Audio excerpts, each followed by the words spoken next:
একজন একটু regret feel করে বলেছিল যে সায়েন্স থেকে বিভাগ পরিবর্তন করে মানবিকে পরীক্ষা দেওয়া যায় এবং পুরো ইউটিউব জুড়ে শুধু একমাত্র সায়েন্স থেকে বিভাগ পরিবর্তন করলে কি কি সুবিধা আছে সেই ভিডিওগুলো নিয়ে আলোচনা করা আছে। কেউ কমার্সের কথা বলে না, কমার্সকে অবহেলিত, কথা হলো গিয়ে যে না, কমার্স অবহেলিত না। আপনি চাইলে কিন্তু কমার্স থেকেও বিভাগ পরিবর্তন করে অনেকগুলো বিশ্ববিদ্যালয়ে ভর্তি পরীক্ষা দিতে পারবেন। তো আজকের এই ভিডিওতে আমি মূলত কমার্স থেকে বিভাগ পরিবর্তন করে কোন কোন বিশ্ববিদ্যালয়ের কতটি ইউনিটে আপনি ভর্তি পরীক্ষা দিতে পারবেন সেই তালিকাগুলো আমি বলবো। হ্যাঁ, তো আপনি কমার্স থেকে বিভাগ পরিবর্তন করলে প্রথম যে সুবিধা পাবেন সেটা হলো গিয়ে আপনি ঢাকা বিশ্ববিদ্যালয়ের বি ইউনিট, যেটা মূলত কি মানবিকের ইউনিট, আপনি কিন্তু সেই মানবিকের ইউনিটে ভর্তি পরীক্ষা দিতে পারবেন। এবং বি ইউনিটে কিন্তু সায়েন্সের পাশাপাশি কমার্সের জন্য কিন্তু কি সিট বরাদ্দ রয়েছে নির্দিষ্ট কিছু সংখ্যক। হ্যাঁ, তো আপনি মেইনলি বিভাগ পরিবর্তন করে ঢাকা বিশ্ববিদ্যালয়ে পরীক্ষা দিতে পারছেন। এবং ঢাকা বিশ্ববিদ্যালয়ের পরে যেটা আসে সেটা হলো গিয়ে কি জাহাঙ্গীরনগর বিশ্ববিদ্যালয়। জাহাঙ্গীরনগর বিশ্ববিদ্যালয়ে কমার্সের ইউনিট হলো গিয়ে কি ই ইউনিট, কিন্তু এই ই ইউনিটের পাশাপাশিও কিন্তু বি এবং সি যে ইউনিট রয়েছে এই দুই ইউনিটও কিন্তু কমার্সের জন্য কিন্তু সিট রয়েছে। আপনারা কমার্সের যারা রয়েছেন তারা কিন্তু জাহাঙ্গীরনগর বিশ্ববিদ্যালয়ের বি এবং সি ইউনিটে ভর্তি পরীক্ষা দিতে পারবেন। এবং এই বিশ্ববিদ্যালয়ের আইবি ইউনিট সেটা তো আপনাদের জন্য, এখানে আপনারা ভর্তি পরীক্ষা দিতে পারবেন।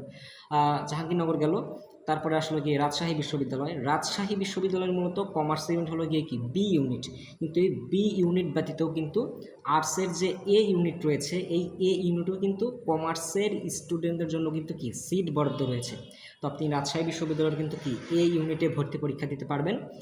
তারপরে আসলে কি চট্টগ্রাম বিশ্ববিদ্যালয়। চট্টগ্রাম বিশ্ববিদ্যালয়ের মূলত সি ইউনিটটি কমার্সের জন্য, কিন্তু এই সি ইউনিট ব্যতীত বি এবং ডি ইউনিট যেটি রয়েছে এই বি এবং ডি ইউনিটও কিন্তু আপনারা কি কমার্সের যারা রয়েছেন তারা কিন্তু বিভাগ পরিবর্তন করে ভর্তি পরীক্ষা দিতে পারছেন। এবং সেই সাথে সাথে বি1, বি2 এবং ডি1 এরকম উপ ইউনিট রয়েছে। এখানে মূলত চারুকলা জাতীয় এবং খেলোয়াড় এই জাতীয় কিছু ইউনিট রয়েছে। আপনাদের যাদের এরকম প্রতিভা রয়েছে আপনারা চাইলে এইগুলোতে আপনি কিন্তু কি ভর্তি পরীক্ষা দিতে পারেন। তো আমাদের স্বায়ত্তশাসিত 4টি বিশ্ববিদ্যালয়ের কথা শেষ। এরপর আসে কোনটা? জগন্নাথ বিশ্ববিদ্যালয়। জগন্নাথ বিশ্ববিদ্যালয়ের কিন্তু মূলত সি ইউনিটটা কমার্সের জন্য, কিন্তু এটি ব্যতীতও বি এবং ডি ইউনিটে আপনি চাইলে কমার্স থেকে ভর্তি পরীক্ষা দিতে পারবেন কি বিভাগ পরিবর্তন করে। জগন্নাথ বিশ্ববিদ্যালয়ের পর আসে বিইউপি।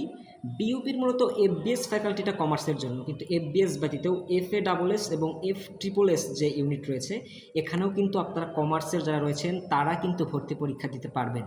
বুঝতে পারছেন? তা আপনি এখানে ভর্তি পরীক্ষা দিতে পারছেন।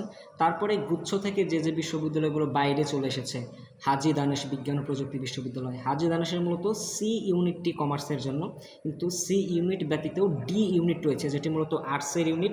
এই আর্টসের ইউনিটও কিন্তু কমার্সের স্টুডেন্টদের জন্য কিন্তু কি সিট বরাদ্দ রয়েছে। আপনারা কুমিল্লা বিশ্ববিদ্যালয়ে ভর্তি পরীক্ষা দিতে পারবেন, এখানেও আর্টসের ইউনিটে কমার্সের জন্য সিট বরাদ্দ রয়েছে। শাহজালাল বিজ্ঞান ও প্রযুক্তি বিশ্ববিদ্যালয় কমার্সের শিক্ষার্থীদের জন্য মানবিক ইউনিটে কিন্তু কি সিট বরাদ্দ রয়েছে। অর্থাৎ এরকম আর যে বিশ্ববিদ্যালয় রয়েছে, খুলনা বিশ্ববিদ্যালয়টা বাদ রয়েছে। খুলনা বিশ্ববিদ্যালয়েও কিন্তু একটা ইউনিট রয়েছে সেখানে কি, যেখানে কিনা বি যেটা মূলত আর্টসের ইউনিট, সেই আর্টসের ইউনিটটাতে কমার্সের যারা রয়েছেন তারা কিন্তু ভর্তি পরীক্ষা দিতে পারবেন। একমাত্র গুচ্ছ ব্যতীত, গুচ্ছ এবং ঢাকা সেন্ট্রাল ইউনিভার্সিটি ব্যতীত বাকি যতগুলো বিশ্ববিদ্যালয় রয়েছে এবং সবগুলো বিশ্ববিদ্যালয়ের যে আর্টসের জন্য যে সিট বরাদ্দ রয়েছে সেই আর্টসের সিটে সায়েন্স এবং কমার্স দুই ইউনিটের জন্যই কি সিট বরাদ্দ রয়েছে। তো অর্থাৎ সায়েন্সের তারা যে ইউনিটটাতে ভর্তি পরীক্ষা দিতে পারছে, আপনারা কমার্সের যারা রয়েছেন তারাও কিন্তু কি ভর্তি পরীক্ষা দিতে পারবেন। এবং আপনারা কমার্সের যারা বিভাগ পরিবর্তন করে ভর্তি পরীক্ষা দিবেন আপনাদের অবশ্যই বাংলা, ইংরেজি, জিকে এবং কোনো বিশ্ববিদ্যালয়ে কি ম্যাথ দাগাতে হয়। তো আপনারা এই বিষয়গুলোর উপর থেকে আপনারা কি ভর্তি পরীক্ষায় অংশ নেবেন। এবং আমি যদি ভিডিও শেষে যদি বলে দিই, আপনারা কিন্তু কমার্স থেকে বেশ কয়েকটি সুযোগ পাচ্ছেন। ঢাকা বিশ্ববিদ্যালয়, রাজশাহী বিশ্ববিদ্যালয়, চট্টগ্রাম বিশ্ববিদ্যালয়ের 2-এর অধিক ইউনিট রয়েছে। জাহাঙ্গীরনগর বিশ্ববিদ্যালয়ের 2-3টিতে আপনি অংশ নিতে পারছেন।